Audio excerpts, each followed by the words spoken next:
अगली खबर का रुख करते हैं। नेता प्रतिपक्ष ने सरकार की आर्थिक नीतियों को प्रदेश के वर्तमान माली हालत का जिम्मेदार बताया है। नेता प्रतिपक्ष ने कहा कि प्रदेश में पहली बार ऐसे हालात बने हैं कि कर्मचारियों को वेतन नहीं दे पाए और पेंशनर्स को पेंशन अभी तक नहीं मिल पाई। हिमाचल प्रदेश सरकार की तरफ से हमेशा केंद्र सरकार और प्रधानमंत्री को कोसा जाता है। सरकार की तरफ से आभार का एक शब्द नहीं निकलता है। नियम 130 के अंतर्गत प्रदेश की वर्तमान वित्तीय स्थिति पर यह सदन विचार करे।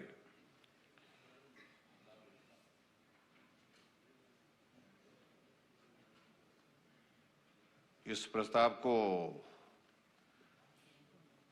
माननीय सदस्य भवानी सिंह पठानिया जी ने यहां पर रखा है और इसमें मैं भी चर्चा के लिए भाग लेने के लिए खड़ा हूं।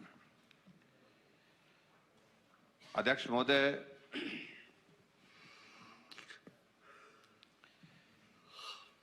जो वर्तमान में जो प्रदेश की जो आर्थिक परिस्थिति है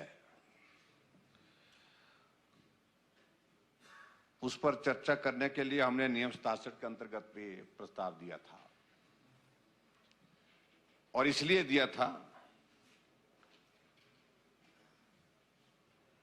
कि पूरा प्रदेश और पूरा देश जानना चाहता था हिमाचल प्रदेश में जो वित्तीय संकट का ये शोर पड़ा है इसकी वस्तुस्थिति क्या है।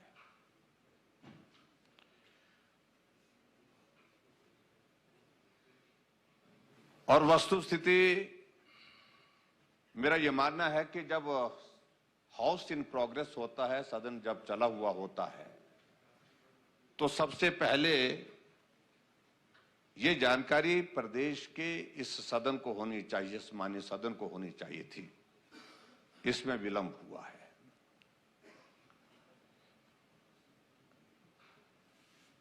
आपने व्यवस्था दी कि 130 के अंतर्गत इस चर्चा को हम ला रहे हैं।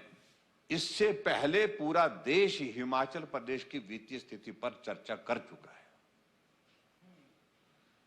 जब हमारे कर्मचारियों को 1 तारीख को जो सैलरी मिलती थी 1 तारीख को सैलरी नहीं मिल पाई, पेंशनर्स को 1 तारीख को पेंशन मिलती थी, वो पेंशन नहीं मिल पाई।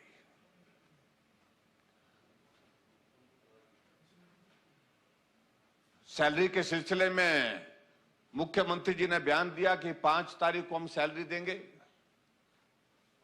और पेंशन के बारे में आपने सदन को अवगत कराया कि 10 तारीख को हम जो है वो पेंशन देंगे। और अध्यक्ष महोदय, बड़ी स्थिति बड़ी साफ है और हिमाचल के इतिहास में इस प्रकार की स्थिति वित्तीय दृष्टि से ये पहली बार हम देख रहे हैं जब समय पर कर्मचारियों को सैलरी नहीं मिली, जब समय पर पेंशनर्स को पेंशन नहीं मिल पाई।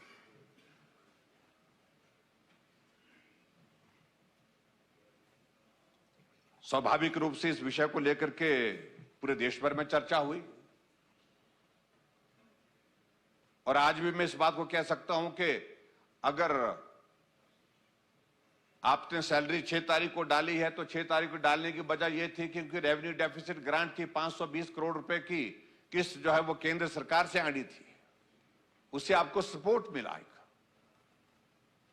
और उसके बाद आपने पेंशनर्स के लिए अगर बात कही है कि पेंशन 10 तारीख को मिलेगी, तो वो इसलिए 10 तारीख को मिलेगी क्योंकि जो हमारा सेंट्रल टैक्सेस का जो शेयर है, स्टेट का शेयर जो है वो 10 तारीख को मिलेगा और उससे आप फिर पेंशन देने की स्थिति में हो पाएंगे। लगभग वो 750 करोड़ के लगभग जो शेयर बनता है। अगर दूसरे शब्दों में अध्यक्ष महोदय मैं कहूंगी कि प्रदेश की स्थिति यह बन गई कि हम अपने बलबूते आज ऐसे हालात में पहुंच गए हैं कि अपने बलबूते प्रदेश के कर्मचारियों को समय पर